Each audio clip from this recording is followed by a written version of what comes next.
horse drifted alarmingly in the betting was, Felsted in the morning continued to drift. It was late on the exchanges to lose. It was something you'd see in a Dick Francis novel, Charles Buttons.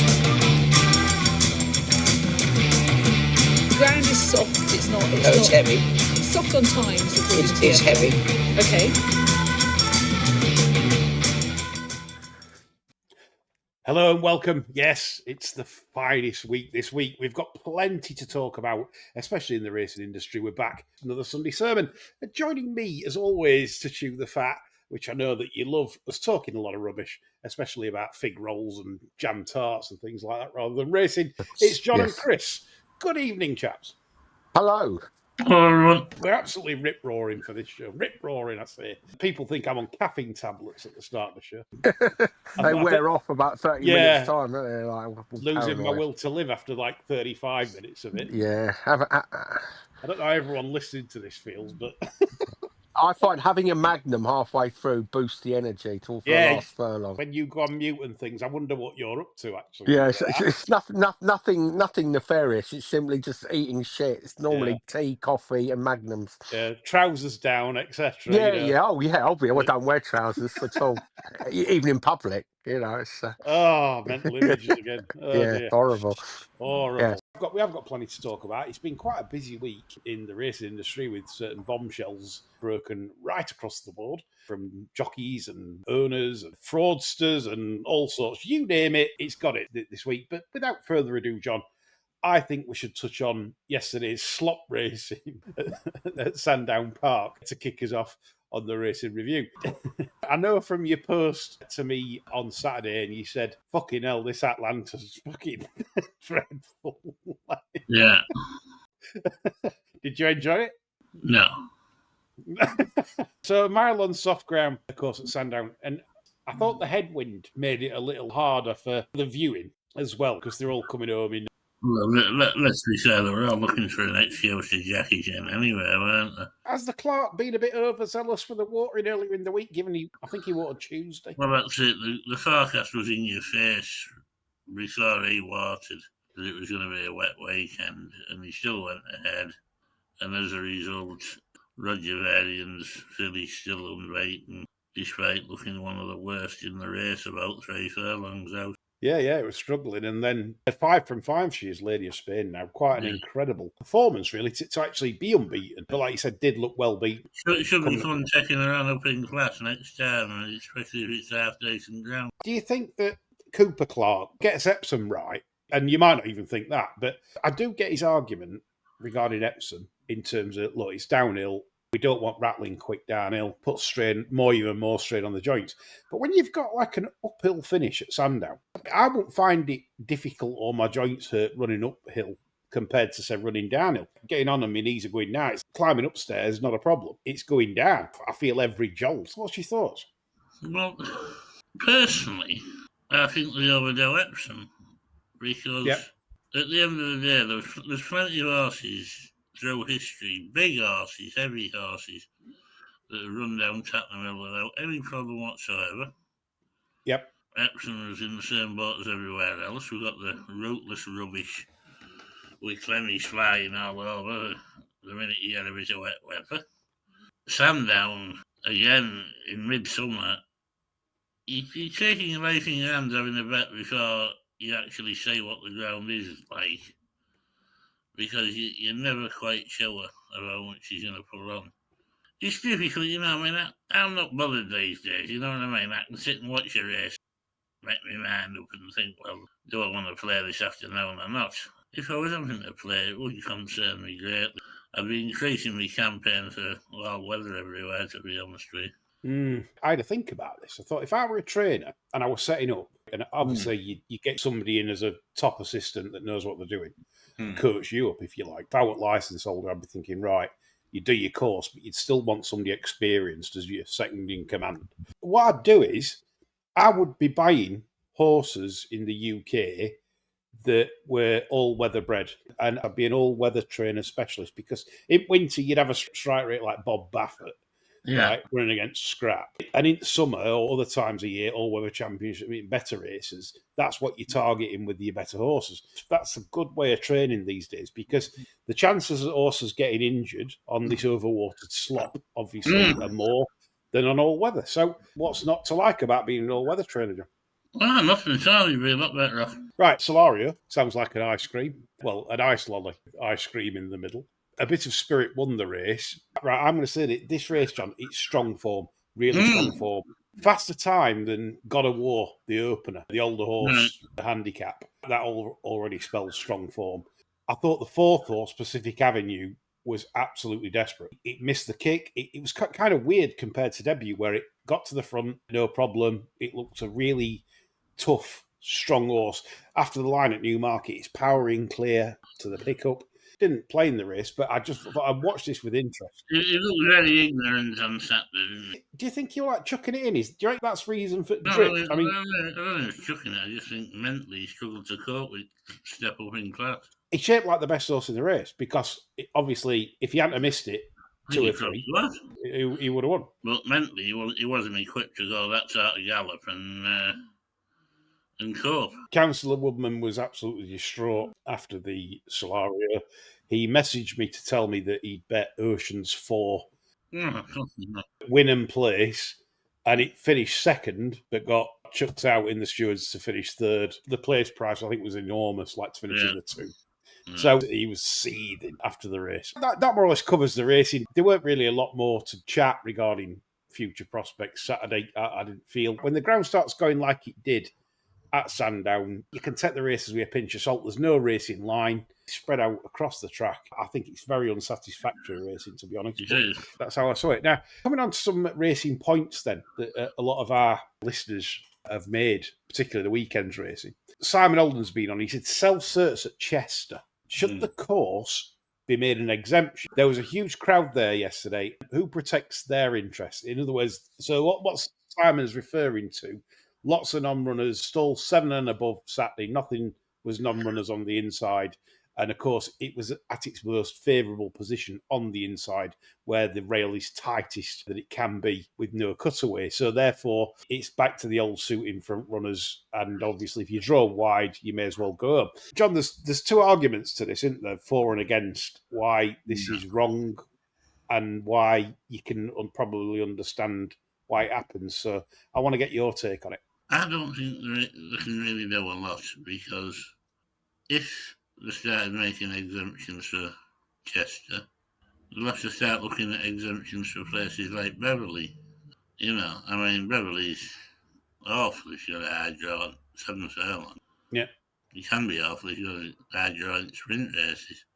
There's other tracks as well, you know, that don't readily spring to mind, but it's going to get abused, you know, I mean, and that's all there is to it. I mean, all I would say is the wise punter would be ready for it and would be switched on to it and might look and say, well, these are likely not to run, and bet accordingly.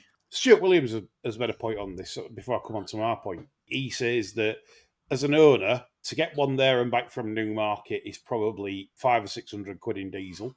Yeah. You've then got your travelling costs, so then you've got your jockey, your entry fee, everything else. Probably not going to have much change out of £1,000 in some cases.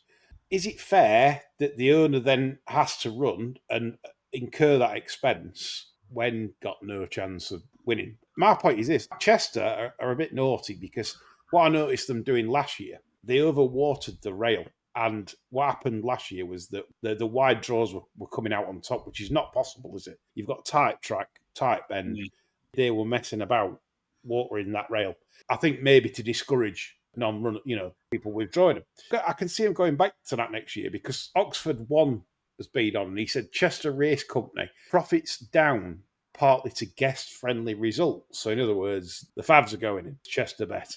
This can't be right that a course has a betting arm. Well, in a way, I agree with that, because like I've just mentioned, if they're losing and their profits are hit, they're going to make darn sure that maybe next season they're going to make sure the results might be a bit random. Would you, John? I'd take the same view as I do with gross profit tax. I think you can't have a regulator or a course reliant on punters losing. Well, it's what they do. And yeah, I agree. I think this is not good for racing because if Chester Bet aren't doing very well, people are withdrawing the wide runners. So Chester are losing out on runners, revenue, etc., etc.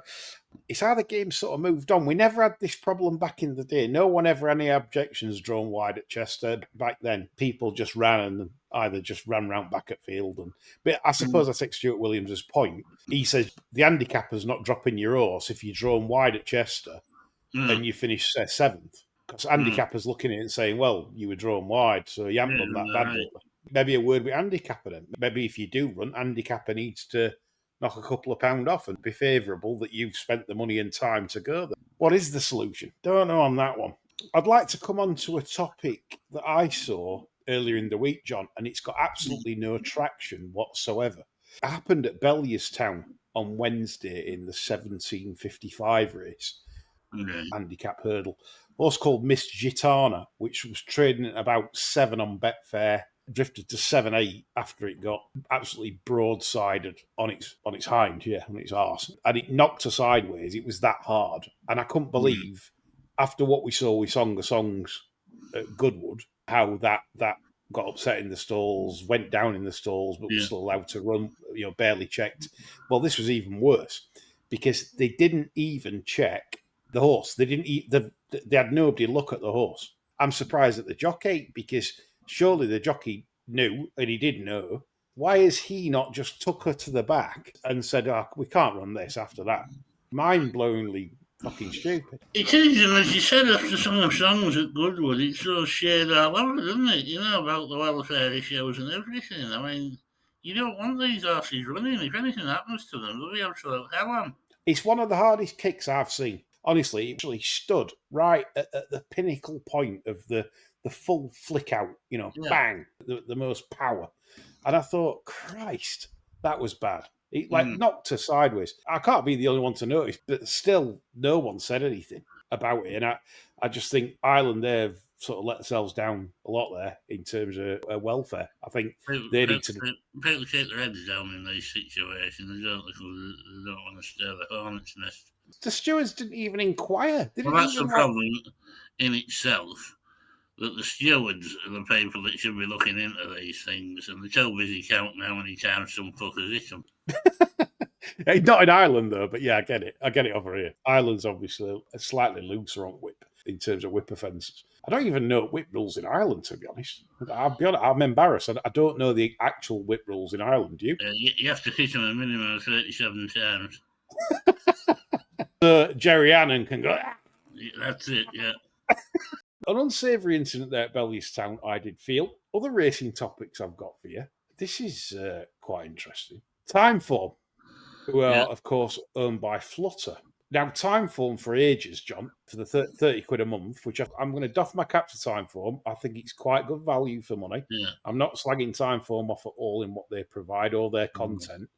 I'm just saying that what's happened here needs some more digging into. Timeform's great because on the racing replays, you can watch the paddock. Yeah. They have all the pre-race preview, interview with the jockeys, interview with the trainer. Do we have 10? Well, no, unfortunately not. It's usually Megs or... You get to see horses round parade ring, which is obviously part of your skills. I found out this week that now that Racing TV have asked Timeform not to show pre-race stuff. Yeah. Unbelievable, isn't it? Is there been any worse a time for punters since the technology era? They just don't want anyone to win, do they? Well, they are basically making it as hard as possible, aren't they? So I don't know to blame, whether it could be Flutter cost cutting, say if Racing TV want more money or want something. I don't know. I don't know the ins and outs. So if anyone's listening to this, and I know we've got some high-profile listeners in the industry, maybe some Timeform workers, if you've got any info on this, I'd quite appreciate it as to what's going off in terms of why this previously has always been done and now it's been cut from the service that you received. I'm not blaming anyone for now, but it's one of them. I think, again, it's only the punter that suffers, and I think that's a shame. That's basically what we're a show for, the punters, just deprived information from our end, aren't you, really? I mean, the Racing Post, if you get the full service, the monthly cost's prohibitive. It's half of what the Gambling Commission says you should be gambling in a month. £5.20 a day, if you buy the paper copy, that's more than what they can say you can gamble in a month. Yeah, so I mean, that's a fucking joke for starters. Yeah. The BHA could more or less give you everything you wanted, but they chose not to, and we know why they chose not to. It's just getting to be an awful sport, isn't it, really? In a technology era, we should all be striving to better ourselves. But what racing's saying to punters is, I don't mean any organisation in particular, well, I do, maybe Big Corp, are saying, no, we don't want you to better yourselves. We want you to be absolute dross losers, because there's just no point in entertaining anyone that wants to think for themselves and try and... Yeah, because if you all start winning, you're fucked. Under current things. Chris will testify on this. There's one key factor in why punters lose, right, or most punters lose. It's got nothing to do with skill. It's to do with discipline. Am I right, Chris? Yeah, completely. I mean, like we all do. But you will know lots and lots of really, really good form book judges over the years, people that really understand the form, who are terrible punters. And because they lack the discipline, the bankroll management, and they just go on tilt. It's very little to do with skill and more to do with that which exists between your ears, I think. It is the most difficult skill to master. Because don't forget, the information's out there for us all, right? Yep. The same information is out there for you, for Fred, for me, for John, for anyone. So go out there and go and kill it. Be the best you can be. The problem with it is that, can you survive the inevitable downturn in your punting? And a lot of people can't. Because what they do is they look at the bankroll, or even if they haven't got a bankroll, they look at how much they've been losing and think, I've just got to fucking try and smash out of this. And then it usually inevitably fails. Your judgment becomes impaired because you're trying to create wealth from something that you're having too much on something that you shouldn't be. Or they understate, or horses or selections, which were they winning they would have bet properly, but because they're frightened, they will massively understate, very good bets, which ordinarily would have attracted a much larger stake.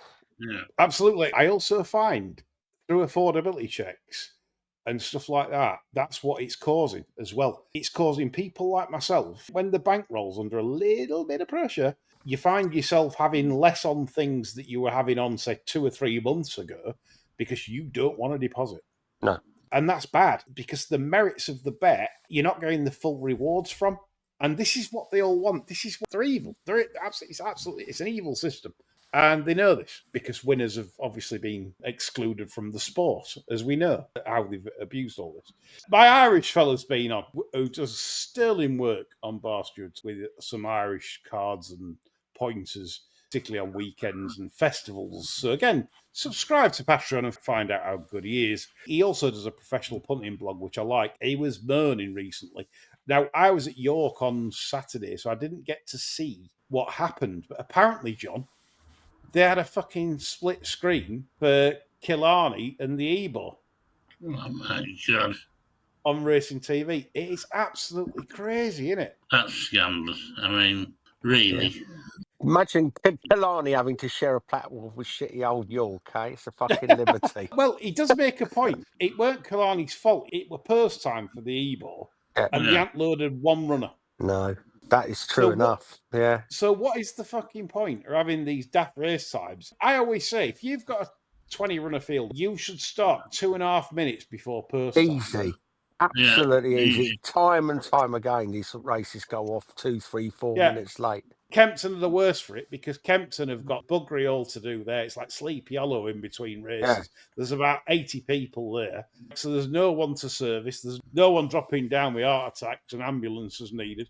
There'd be a 6:45 race at Kempton, and I'll guarantee you they'll not start loaded until just about purse time. Nearly every time. They're terrible for it. Absolutely awful. And there's so many tracks that do not follow the code. And I think this is where the BHA could do something. They have the power on this. They could probably say to strikes, right, if you're going to do this, then you're going to incur the wrath from the BHA, because we're doing these timestamps for you and for punters but you're not getting them off on time. It's not always down to horses playing up. It's down to the handlers that just aren't. Well, it's like 3:45 and you're supposed to be off now. And Best in the world.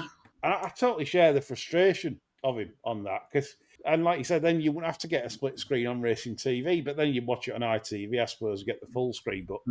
But then what happens when it's not a big race, John? What do you do on matters like this? You've got to do something. Don't racing TV. Shouldn't you just say we're recording this? Well, of course, it's common sense, isn't it? And then play it afterwards. I know it weren't Kalani's fault, but you can't have Kalani sharing with Ebor, even though it was no fault of Kalani's. Common sense would be to record Kalani and show it after, wouldn't it? But it's just another example of fucking idiots in key positions in racing. Sadly, yeah. It's just endemic in the sport. It's everywhere you look. There's fucking clowns on decent salaries. There's plenty of clowns. Right, get some racing questions and then we can start coming on to industry stuff. Rap's been on. He says, which horse of the bar steward thinks he's currently the toughest in trading? For me, I give you yesterday's Solario winner, the aptly named A Bit of Spirit. Well, fair enough, he did. The fourth would have won with a clean break. Pretty sure of that. Off the top of my head, I'm actually going to say one that actually ran on Saturday as well. It has to be that Rose of Spain. How many tough fillies do you know, John? Yeah. That could have packed in at any point and it didn't. Yeah. And it kept trying right till line and it's 5 from 5. So I'd say Rose of Spain. I think he got the constitution to be 5 from 5, especially when you look beat Saturday. That's going on my list as a tough fucker. Anything for you this season where you think a nobody, a Bob Odenkirk? I've got a few on my notes, where I thought the Fort Lake Comanches, but I couldn't tell you one off the top of my head.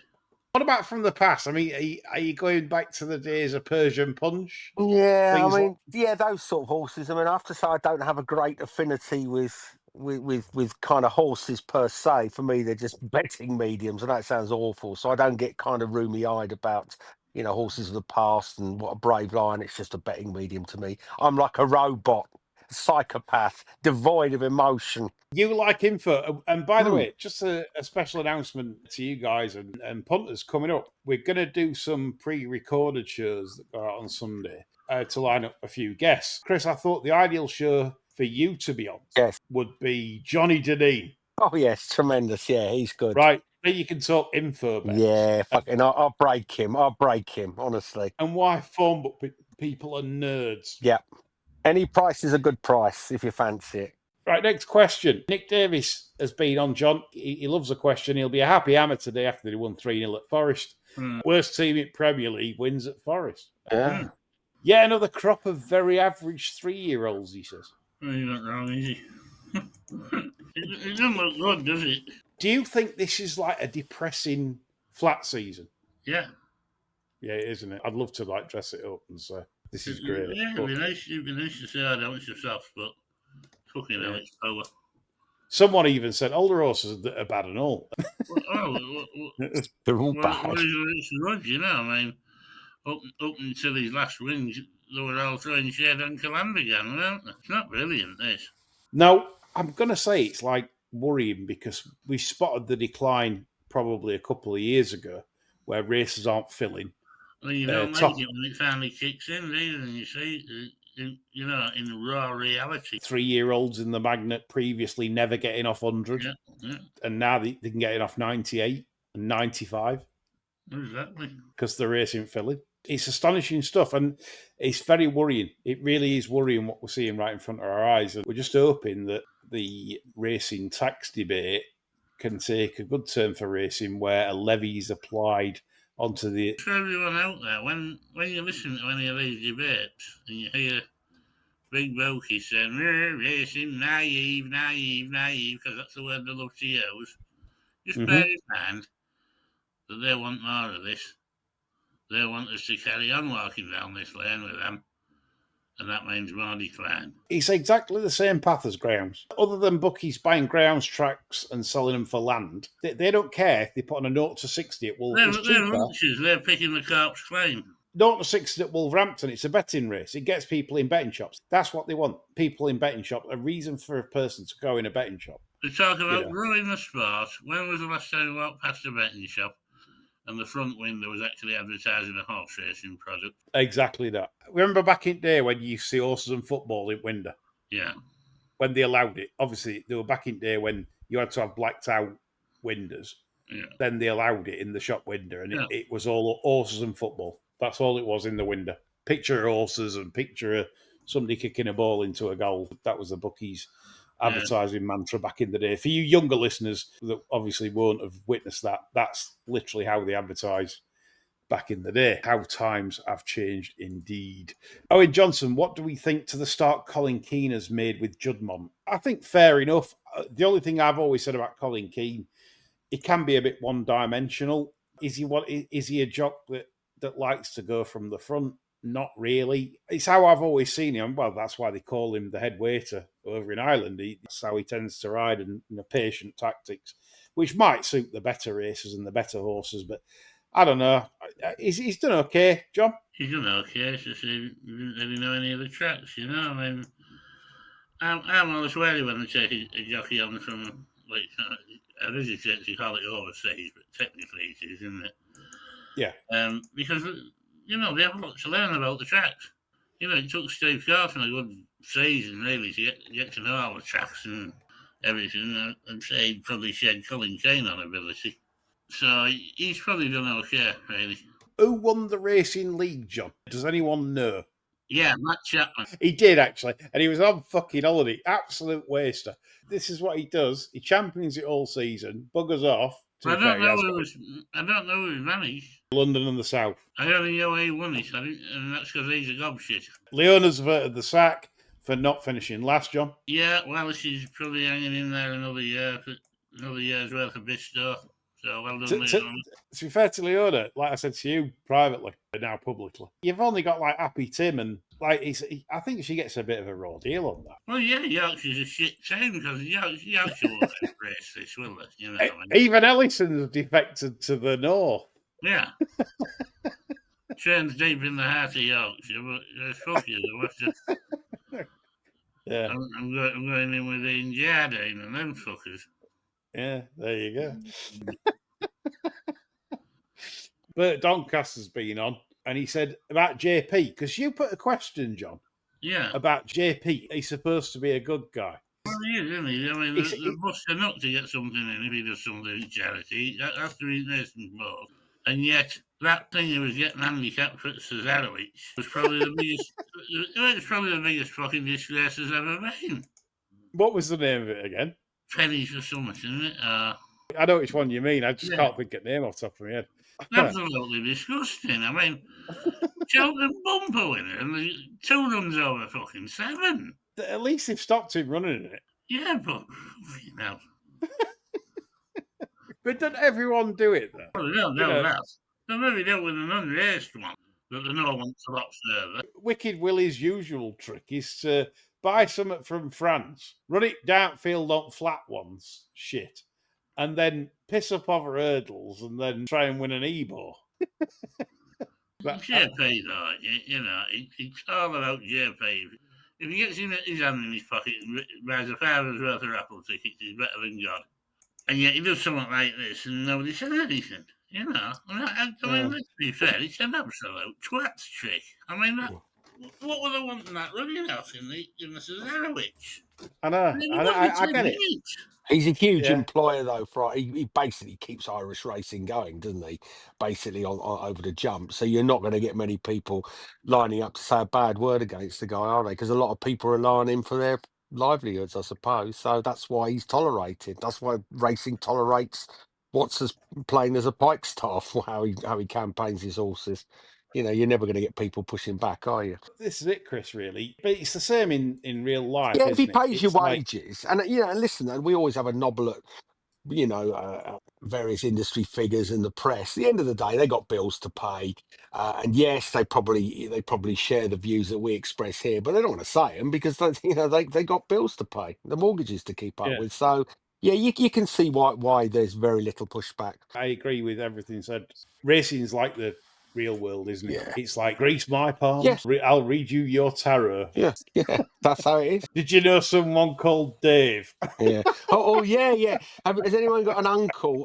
Tall fella. Yeah. He's got he's got a vowel in his surname. Yeah, that's my uncle. Yeah. That's him, right? Yeah, and you'd weigh the person up because if they look from a poor background, you put, oh, he's quite sad late in life, wasn't he? That's Oh terrible. yeah. He was a Terrible lovely, about friendly fella. No, he's a right cunt. Yeah. That's right. Yeah, he was always angry, wasn't he? Yeah. Like to drink. No, drugs. Yeah, I'm getting drugs. Yeah. Fucking. Oh yeah, it's like you've known him all my life. See, the Derren Brown did that famous trick, didn't he? He said that he had a group of sort of 20 somethings, and he basically said, "I'm going to give you all a cold reading, right?" And they confirmed, said, "We've never met before." He said, "I'm going to look at you and I'm going to cold read you." So he took them into a room. They didn't say anything, and he gave them a cold reading. Right, wrote it down. Then he handed them their envelopes, and then they sort of had the journalist in to sort of open the envelope one by one, and people were crying and going, "Oh my God, this is creepy as shit. It's like this guy knows me. How on earth has he managed?" And then they got them all together in the room, and every single person had the same reading. He said, and the argument was that people in their 20s are likely to share the same fears, insecurities, and aspirations as everybody else. So every reading was exactly the same, irrespective of your gender or ethnicity. Wow. Yeah, it's unbelievable. Really good. I think you can see it on YouTube, but these people were crying. They said it's so insightful. This is me. He said, how on earth is same fucking reading. Same reading. Right. Yeah, it's good. James Bond actually put that to bed, didn't he, back in the 70s with Live and Let Die. With Jane Seymour, the scene where he had all the same cards, the lovers. That's right. That's true, yeah. Yeah, fucking He just conjured that card up with a picture of him doing Jane up the arse, didn't he? Yeah. I don't think it went into that kind of depth, John, but when you take your point. It is your future, Jane. Fucking right up the exhaust pipe. Yeah. Up to the cannon wheels, yeah. Yeah, good old James Bond. The lovers card. Yeah. We've just spoiled that entire franchise now, haven't we, really? Yeah, we have actually. If you haven't watched it, don't bother. Don't bother. On to more serious issues now. Kenny Alexander, John. What's gone off with him this week? What's he been up to? He's under threat of jail, isn't he? Looks like it. He's obviously been charged. Yes, you're innocent until proven guilty, gentlemen. You are. So again, you can't insinuate, but at the same time, this looks really bad, Chris, doesn't it? Yeah. From the charges mentioned. Yeah, it does. I mean, I don't know. I think it's a conspiracy, isn't it? It's lots of bribery. Notoriously high bar for prosecutors. He would not be odds on to be found guilty, I don't think. I think those types of conspiracies, and certainly involving bribery, are really, really difficult to get over the line. But they've obviously think they've got enough evidence, so they're going to have a run at it. So yeah, there's definitely something there, isn't there? Well, more than something. To be fair to Kenny, right, and I'm not defending this in the slightest, he's always admitted he's not a saint. No, not a conventional businessman, shall we say? No, he's actually said that. Yeah. He's quoted as saying it. As the architect of affordability checks, I can't have a bar of him because, of course, taken my livelihood. If he hadn't gone up to like the harm groups at that point to try and save the golden goose of the slots business at that time, with affordability checks as the answer, then everyone's life in racing and in other forms of betting would be so much better. The fact is, Kenny Alexander managed to convince the people I work with right now, James Noyes, Matt Zarb, convincing them that affordability checks was the right way to go. It isn't, and it wasn't. And now we're left where we are because this is a struggle. Not shedding any tears. Put it that way. I think is the point you're making. Not really. But yeah, it's not a good look. Is it hugely surprising? Well, no. I mean, even companies like BAE Systems have been hauled over the coals over the years for bribing. Bribery in other countries for kind of weapons deals. So it goes on, but they've obviously focused their glare on him. So it'll be interesting. But yeah, that won't be coming to court anytime soon. That'll be a long way in the distance. In the long grass. Yeah. For now, oh God. anyway. Yeah. Definitely. Yeah. People forget about that before they remember it. Grumpy Punter's been on. I love a grumpy punter.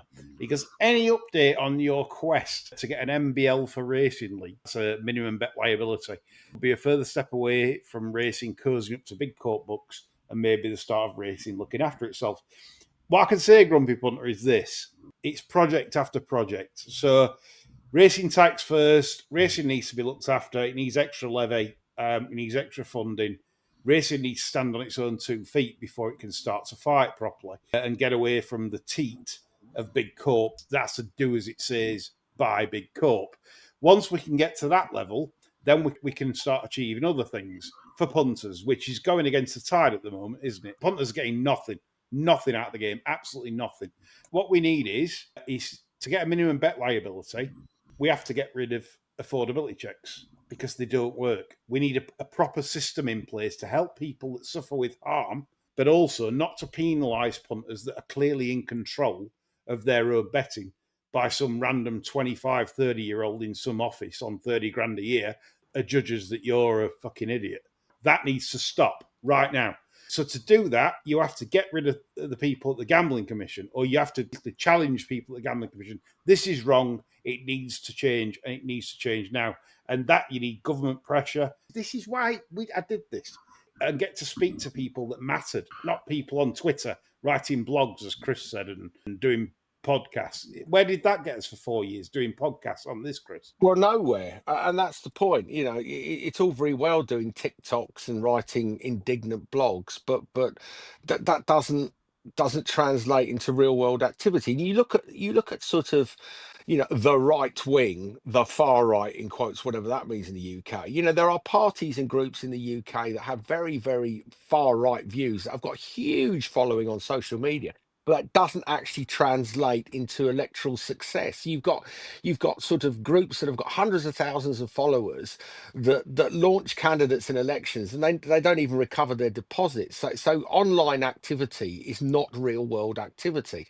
And whatever people say about the left in this country, the left has traditionally been superb at mobilizing real world activity, right? They're really, really good at it. And I think, the right wing of this country are just starting to wake up to the fact that to affect change, you've got to do it politically, and you've got to do it by talking to people in real life, not sending tweets or Facebook posts. It's about real world engagement. And I think the problem has always been that people are just simply too fucking lazy, because it's a lot of work, isn't it? You've seen the papers that need to get put up to Parliament, the meetings that you need to attend. It's a ball ache, and it's far easier just to write 500 words and then that's it. You've done your bit, and that's not how you affect change, because politicians don't read these blogs and with anything other than a mild interest. They're not going to change policy because you've written a blog. It needs the right people to get behind the motion, and I like to think we've done some good for racing. I hope so. I really do hope so. There's no guarantees anything in life, but I hope this all works out really well. If it doesn't, then as always, I'll hold my hands up as a podcast and say I got it wrong. I'm not like other people that are narcissistic and just deny. And if I've got it wrong, I've got it wrong. I'm hopeful and confident that I have. So that's it, Grumpy Punter. It's stages. So to get minimum bet liability is difficult because you're going against the very ethos of the country, which is supporting victimhood right now in terms of harm groups, etc., etc. You have to say for the industry, look, Australia do it. If Australia can do it, why can't we do it? Why are Flutter, for example, getting involved in prediction markets in the USA? Exchange style betting, but like a prediction, like will Travis Kelce get married to Taylor Swift this year? And it's like 2 or 3% margins, Chris. Like yeah. Real world prediction stuff, and people are betting on Well, that. I would go long on that, because I was shagging her last night and she said she definitely wouldn't be. So just a little bit of info for people if they want to short that one. Yeah, but it's amazing, isn't it? So Flutter are mothballing the exchange over here. Yeah, but yet in America are very keen to support exchange style betting in the USA. Yeah, totally, it's really weird. Very difficult to get your head around. Rory said, if you're in charge of regulation for punters, what would you put in place? I think what we said, Rory, there, that's the dream direction, is it not? Punters need rights, and punters need to be able to get 50 quid on a horse. We're not asking to have like 500 quid on one. Everyone in the UK today should be allowed to get £50 on a horse race. I find it ridiculous. Honestly, it's incredible. that the stock market are classed as investments, Chris. Investments and trading. Yeah, And of course. horse racing and sports betting is classed as gambling and addicts. And, Yeah, wrong. it's a Wrong. social class thing that harkens back to a bygone era, isn't it? You know, stockbrokers are respectable, punters are, and bookmakers are rogues. You know, rinse and repeat. So yeah, it's a real kind of disconnect, isn't it, with reality.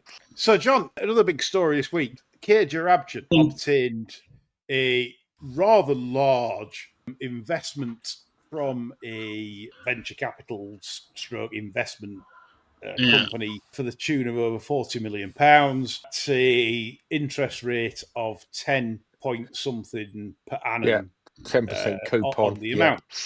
Yeah, that company is expecting over £4 million off Keir every year whilst he's borrowed this money.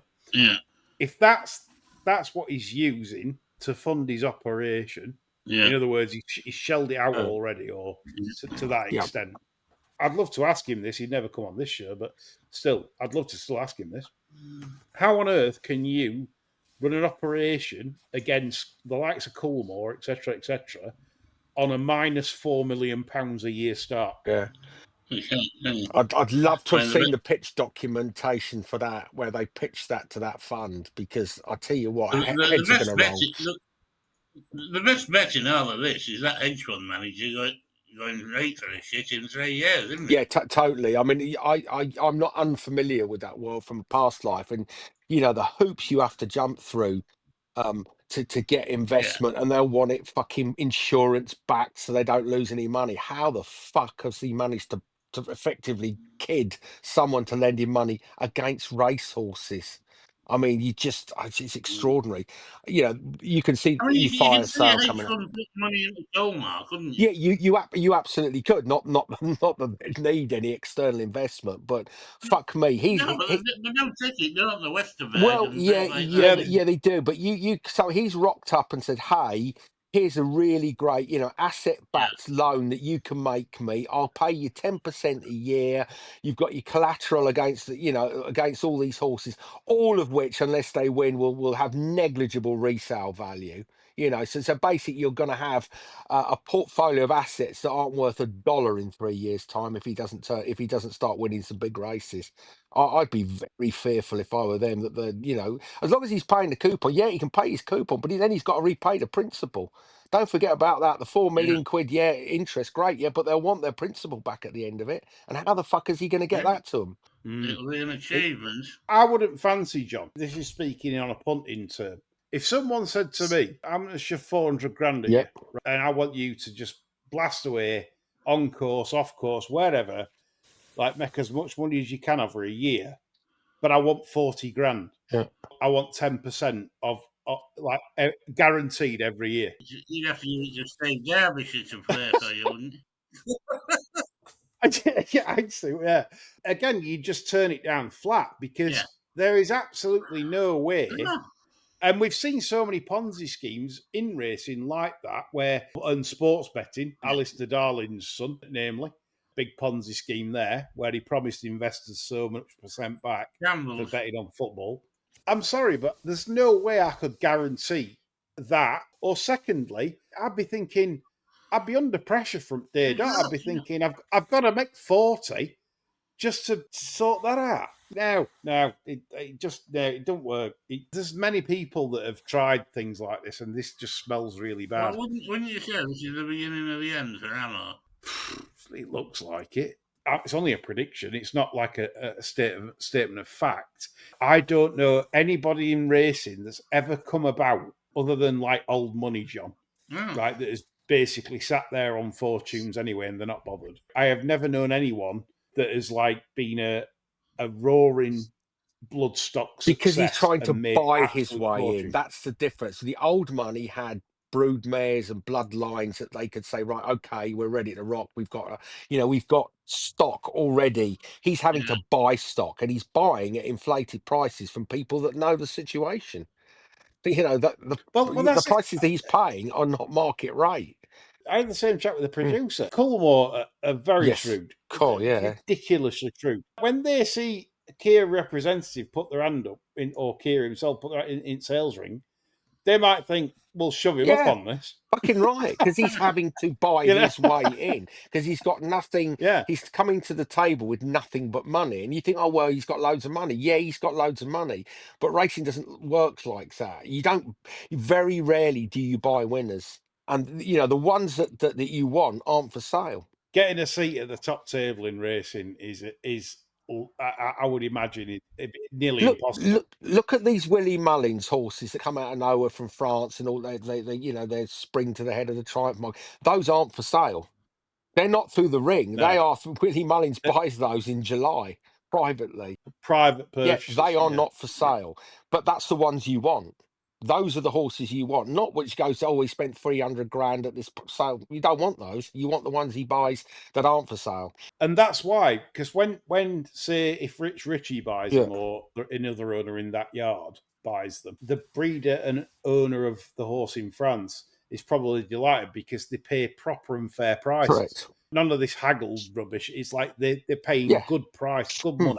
And because it's always readily available and they'll always pay, there's none of this auction house nonsense. You've got to pay commission at auction houses and they pay a good price and that's it. It's done and dusted. And like you said, they're never for sale. They're not for sale. And with the dogs, I remember years and years ago when there was a particular owner expressed an interest in, you know, buying dogs from Ireland.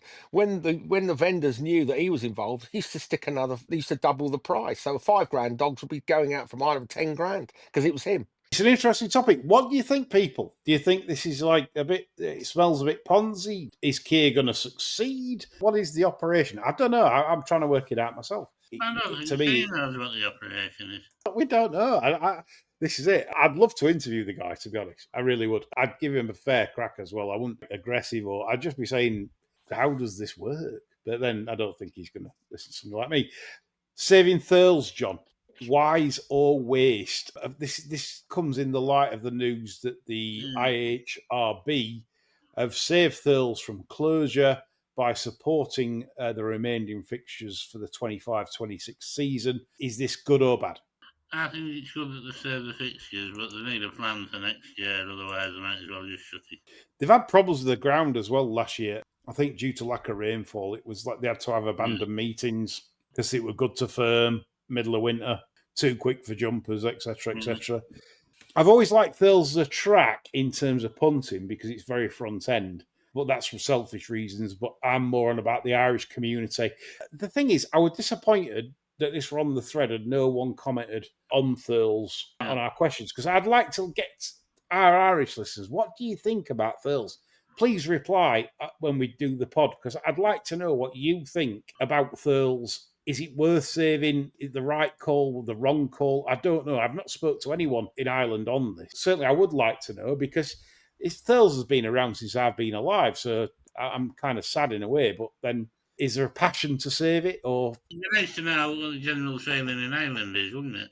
It's hard for me to sort of say, like, for selfish reasons, I love Thurles because it's great for front runners. So I want to know what Irish locals think near Thurles. Is it important to community? Is it a track that's like vital to people around there? I need to know more about it than what I currently do. Come on, lads, tell us what's what.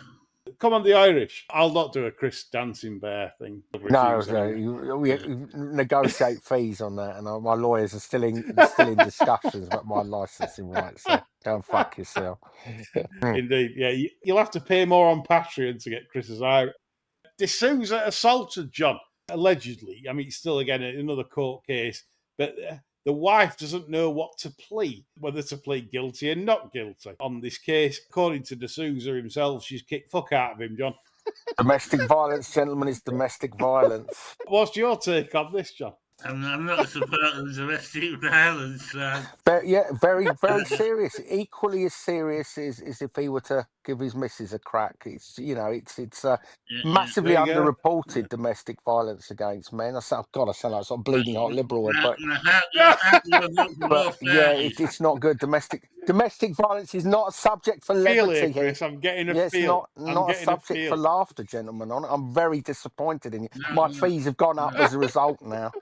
Fucking shocking, laughing, poor man. Fucking hell. No, I'm just thinking about Adele and Paul, because probably Paul's fucking got at her and fucking Adele's kicked fuck out of Well, him. yes, that would be a more likely outcome, wouldn't it? Well, he wouldn't try a frontal assault, would he? No. You know, if you go with her head on, you had it really. You're beating up the gate jockey, As a allegedly, victim, of yeah. course. Still there in the balance. She doesn't know what to play yet, does the missus, as that trial hangs in balance. Ryan Moore injured. We broke the news yesterday, just about first, thanks to our snouts. And you know who you are out there that broke it. Mate, I've heard a fractured tibia, whatever it is. I've Googled it. I'm a Google doctor. Oh, yeah. You've got everything. I mean, if you Google anything, you've got, oh, God. Swamp fever, It's really beriberi, leprosy. You've got all that, and plague as well. Yeah, all that shit, that shit. They're saying like that's like 4 months recovery time for normies. But he's not a normie, is he? He's an Iron Man. Fucking Tony Iron Man. Stark. You know, Ryan Moore is Tony Stark. I initially tweeted he'd be out for the season. Would I take 101 that? No, because jockeys are jockeys. There are bastards. Old John might fucking ring him up after like 6 weeks off and say, come on, Ryan, here's a few quid. Come on. I don't know how you ride like fractured legs. That must be the hardest thing to do. With some difficulty, I would imagine. Yeah. Doing it, hasn't he? Well, he has. O'Brien confirmed he'd rode with a fractured tibia, femur. But I was told that this is a separate injury and he's fractured his tibia. Right. Wallet, yeah. That's us. Fractured wallet, yeah. Fucking life support, yeah. So poor Brian Moore. As long as he hasn't done his coccyx, that'll be the that'll be. Because that's the one that leaves you open to all sorts of jokes. Yeah, it does. It and all sorts of trouble as well. Before we move on to fun, just to announce also that Kublas are moving to Bahrain, John, the place where they chop your hands off for being naughty. I wonder what they're doing, staring at you aggressively. So that's the first problem with Kubler when he gets off planes, wouldn't it? You know, what the fuck are you looking at? Well, he did pull us up as a podcast when we give him a bit, and then he came on it. But then that's what we do. We gave him the right to reply, and he came on the podcast. It was a good show. And now he's off to Bahrain for the royal family job. Well, you'd wish him well, but them Manson lamps, you know, I think it's only the later problems out there, but let's hope I'm wrong. In a serious note, is this going to lead to like problems? Yes, loads of a big exodus. We've seen Kingscote go to King Kong, Pro Bear King Kong. Yeah. So we're losing regular jockeys. Let's be fair, if you're training at that range, the sort of cooler level, and you got a chance to go to Bahrain, you'd fuck off yesterday, wouldn't you? That's what I said. I'd say most. Well, I'm not. Sorry, I don't want to call trainers ordinary, but if you're only attracting the £30,000 and £40,000 buys over here, and you're toddling along at 11% on flat, and then you get an offer like from the Middle East, I think you're going in a heartbeat. Oh, you got to more money. Yeah, you got to. Right, fun part. Here we go. This is the good thing. We like this shit. And we've still got. I want a new cult from Chris to learn from. I have one for you at the end. I have one. Yes. Excellent. We'll finish with that. Luke Tucker's been on. He says, "Why was Ed Chamberlain dressed up as Jimmy Savile this weekend?" John, I've not seen any ITV races. No. We need to see this. Like Jimmy Savile, like a shell suit or something, gold lame. Now then. And the cigar. The cigar. Jewelry, jangle, yeah. Jewelry, Mr. Garrett Glitter, yes. Yeah. Gripping Megan tightly. Come here, young lady, sit on Uncle Jimmy's knee. Yeah. I ain't seen it. So, no, we need to see this. The producer live right now is scurrying across to me, and she's showing me a picture, and he's actually, oh Jesus Christ, yeah, it's I get it. He's in a tracksuit, a massive blonde wig and glasses. Hey? Oh my God! You're shitting me. I'm telling you, no, I'm not. You can't think that's a good. There we go. 2025. Yeah, there we go. Come on, Ed. Raise your game, pal. John Conliffe. What's the worst thing you've ever talked someone out of? This is a good story. John, thank you for this. I really like this story. He says, mine was my friend and I went on the Lambourne Open and Party Politics was for sale for 60 Right. grand. My friend was flush with cash from his divorce and wanted to spend almost all of it on Party Politics. And I was going to have 10%, but I persuaded him no. Oh my goodness. Blimey. That'll take some topping. I'd love to hear from listeners on this.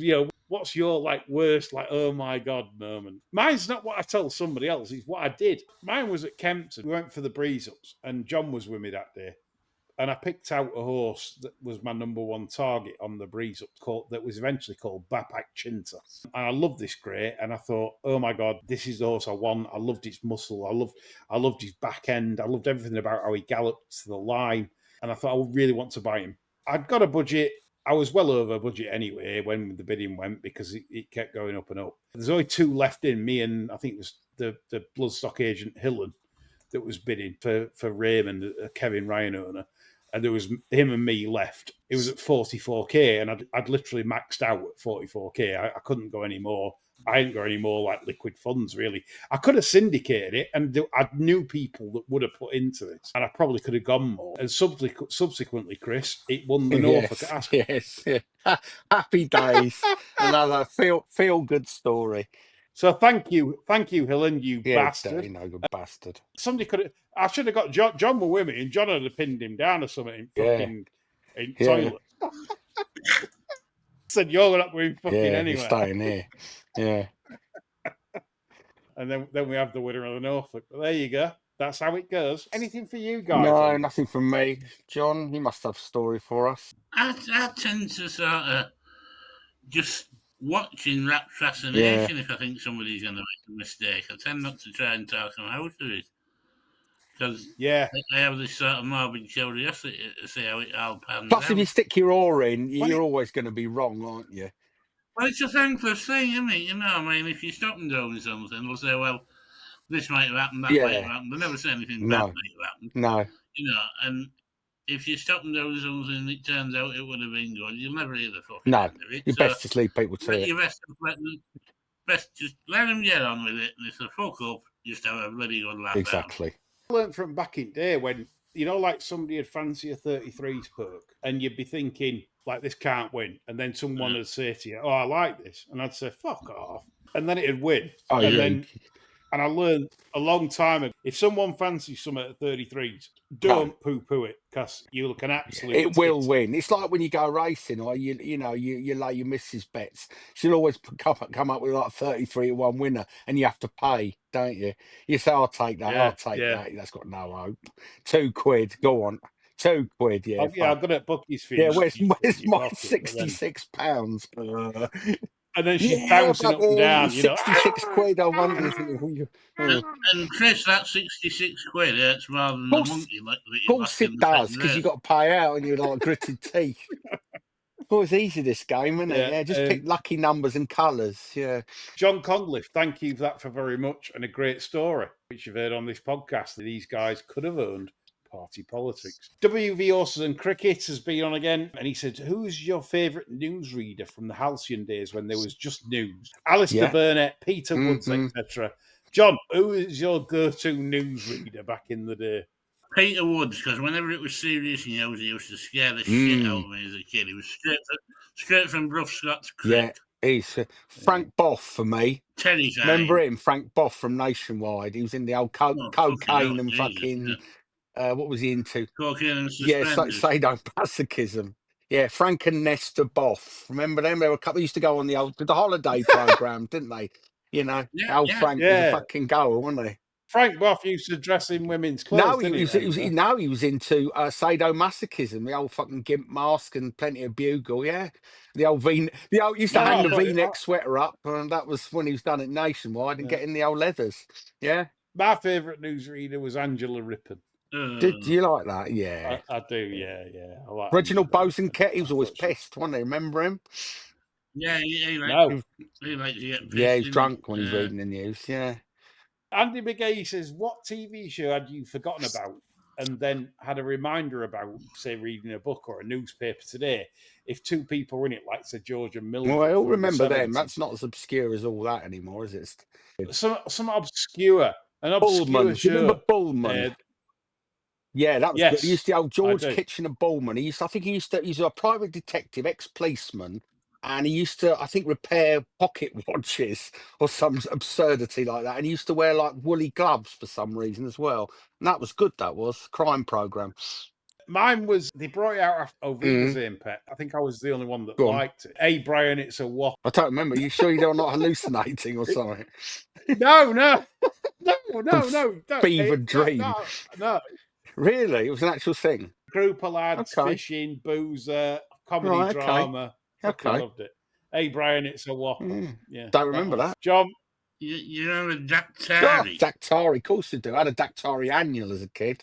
Yeah, Yeah. that's rubbish, wasn't it? Terrible. Yeah.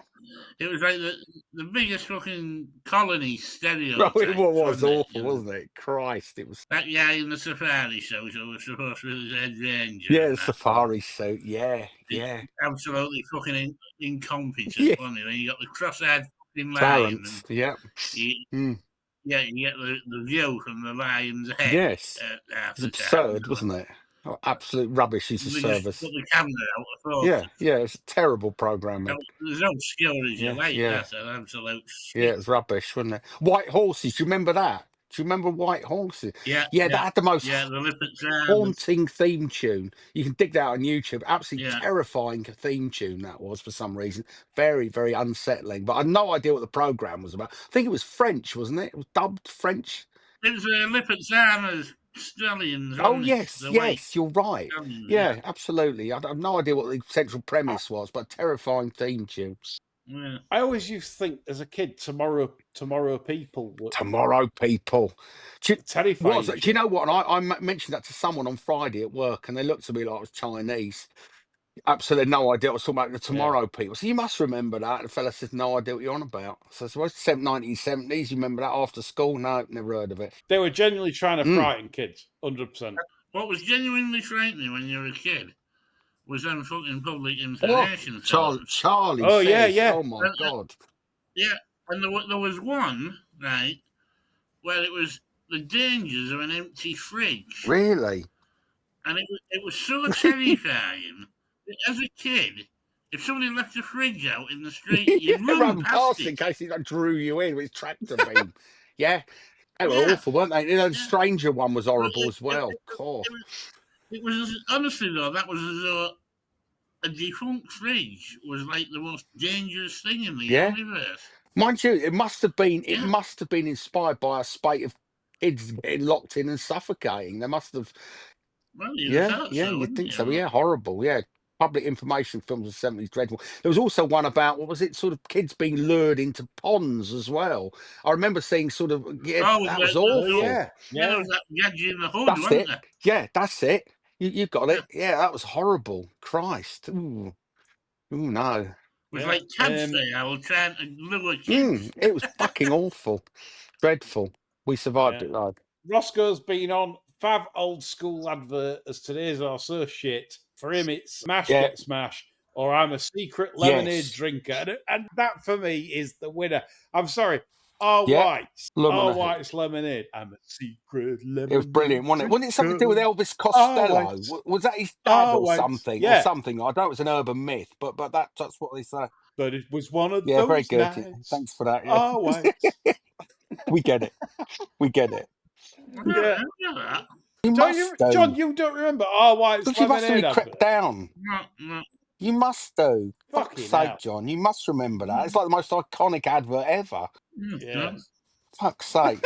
I bet you remember Shake and Vac, Come on, don't John. you? The old bird fucking wandering around with the old Shake and Vac on. When she's just starting the dance and she spins out and you nearly say a you can. Yeah, them tight trousers. Yeah, John and the old fucking bald housewife. Yeah. So, John, anything to add to that in terms of favourite adverts?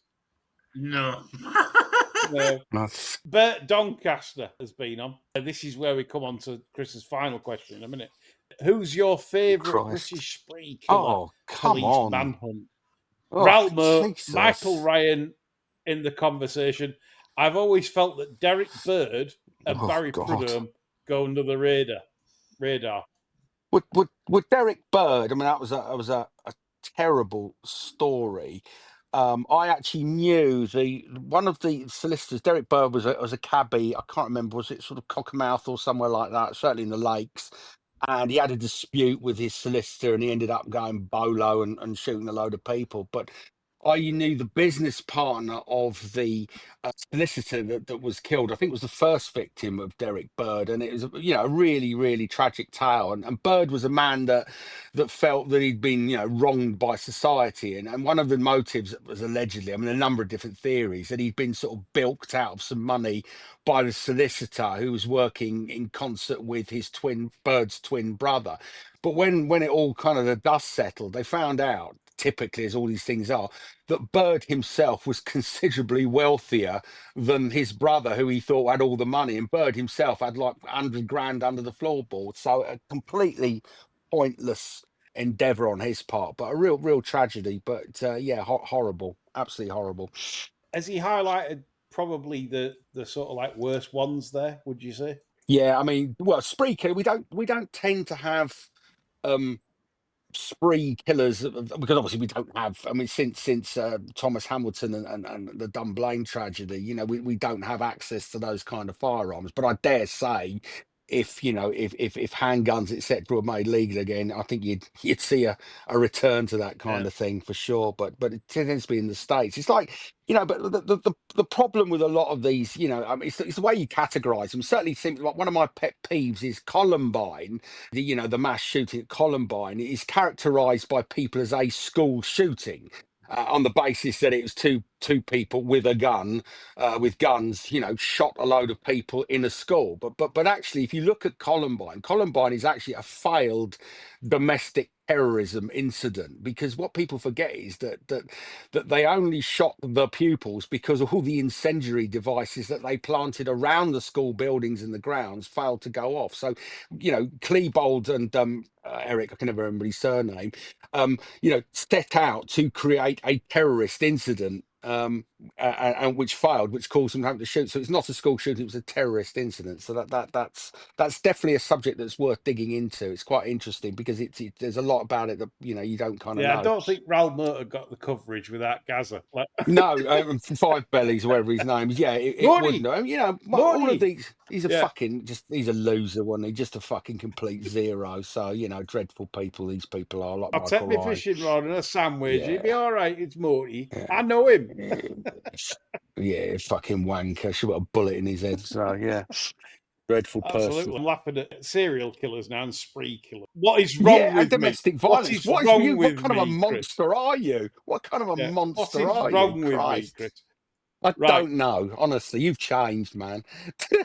So now I'm going to find out what's wrong with you, because I want your cult of the week. Well, there's so many. After the Order of Nine Angles and David Myers, which I hope hasn't resulted in some of our listeners getting arrested, I bring you Fiat Lux, which is Latin for "Let There Be Light," and they are a neo-revelationist UFO religion based in the Black Free. I knew you'd like this. This is why I specifically picked this for you, because as we know, there are lots of UFO religions in the world, all around the world. It's quite popular. They tend to be I suppose, a synthesis of lots of different ideas. There'll be some Christianity in there, some Buddhism, some New Age kind of thinking, but they're all kind of apocalyptic in the sense that they're all waiting for the alien invasion, and most of them sort of cleave to the idea that they are what's the word, intermediaries between our alien overlords and humanity. But Fiat Lux is based in the Black Forest, and it was previously under the guidance of the splendidly named Erika Berntschinger Eicher, who's now passed on, who gave herself the name Aurelia, which is I can't even be bothered to what it is. But basically, they receive messages from Jesus as well as Mary. It's apocalyptic, and their core belief is they believe that alien ships will arrive to evacuate the followers, following the transformation of the Earth into a new paradise called Amora. And that's them. And I think they're relatively harmless. You know, they've got about 100, 200 followers, probably 800 kind of hangers on, pretty harmless. So they're not into sort of shooting people or mass suicides. But Fiat Lux, plenty on the internet about them. Give that a spin. Well, at first I thought it sounded like a luxury version of a car. No, the Fiat Lux. No, that was a model that never made it into production. You know, No, like the Van der Pla. the Van der Pla, the I Austin love that. Princess, I love that vinyl when you roof. call them Yeah, Van der walnut. Pla. Oh yeah, no Yeah. rubbish. Yeah, It Van sounds der good, Pla. doesn't it? British Leyland special. Beautiful car. Yeah. John's had one. Yeah. I think I could join these lads. But I mean, because UFO religions are really, really popular. I mean, they're all over the world. I mean, there's kind of realisms. They're all kind of borrowed from conventional in quotes religion as well as science fiction, but they're all, you know, they're all quite interesting. There's the one in America called the Ground Crew, which is basically a load of kind of engineers and technical people who are preparing for the alien invasion. They're very serious about it. So yeah, Ground Crew is a cult by the general definition, but worth digging into. On that note, before I finish the show, I'll just mention Atlas 3i is coming late October this year. Is that Fiat Lux? Is that the vehicle that's going to ferry Fiat Lux away from this disgraceful planet? It would be. It would be. This is a prison planet, isn't it? That's another theory as well. Though they argue that Earth is a prison planet. So the descendants, humans, are the descendants of basically alien criminals. So you know, so Earth is a prison planet, and that's the thing. You know, there are blogs about there are websites that argue quite, you know, passionately and fluently that in fact this is an alien prison planet, that we are kind of vermin of the universe. Yeah, wouldn't argue with that, to be honest. Under my family history, I'm descended from 3 cunts that got strung up at Stockton, so it wasn't aliens there. Mike, well, there you go. Who do you think you are? This will be a good program, wouldn't it? Right. Yeah, on that note, we've had a lot of fun today. On that bombshell. I hope you enjoyed it, and we're back usual time next week. As always, bye for now.